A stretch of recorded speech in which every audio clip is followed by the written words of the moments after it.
this is the second affirmative rebuttal, just like now. Okay. For a brief roadmap, I will be briefly building up my own case, attacking my opponents, and then giving butters. Okay. Okay, so first I'm on to my value, right to privacy, and my value criterion, the protection of individual rights and civil rights.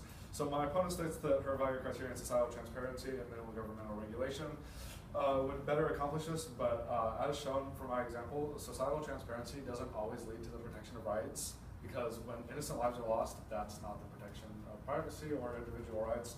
So whether societal transparency has some goods or some bads, it still has bads. And so that can't possibly achieve my value criterion ever, because it's not always the best option and it doesn't protect our rights. And then my opponent's first contention, again, in my first contention, I specifically state that the EU specifies that the data people have a right to remove is according to writing personal data people have given out themselves. This overhaul insists that internet users control the data they put online, not the references in media or anywhere else. It is clearly noted that the right to be forgotten cannot amount to the right of total erasure of history. And then my opponent, in all of her three contentions, completely look past this point and say that, hey, if you delete information that shouldn't be deleted, well, that's bad. And if you delete other people's information, that's bad. But I specifically state here that you can't. And my opponent looked past that. And so all those arguments aren't about the right to be forgotten. They're about deleting ambiguous information. Again, my opponent's second contention, media acts as a watchdog to a tyrannical government.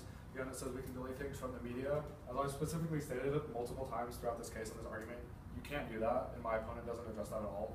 And then my opponent's third contention, the right to be forgotten would undermine individual safety. Again, my opponent completely disregards what I've said about the right to be forgotten, and that it's only about your own personal data, not data anywhere else. All right, on to voters. All right. First reason you should vote for me, my opponent claims that her value criterion, societal transparency, and minimal governmental regulation achieve mine, but as I stated in my example, which was untouched by my opponent, it doesn't accomplish this at all, because in my example, societal transparency led to the loss of innocent lives. And then second reason, my opponent doesn't really attack what my first contention is. They only state that if you delete other parties' information, that's bad. But in this contention, I state that you can't. So that argument's gone. And then my second contention wasn't brought up until the negative rebuttal, and so that couldn't be addressed again when that argument's dropped. And then my opponent doesn't address either of the burdens that I place at all, and so we can only assume that they agree. And I stated, again, any arguments made against the deletion of ambiguous or arbitrary information are not topical. And then I stated that my opponent must provide evidence supporting claims that the right to be forgotten is never an acceptable option. Again, that was untouched, and so they must agree, and they didn't do that at all.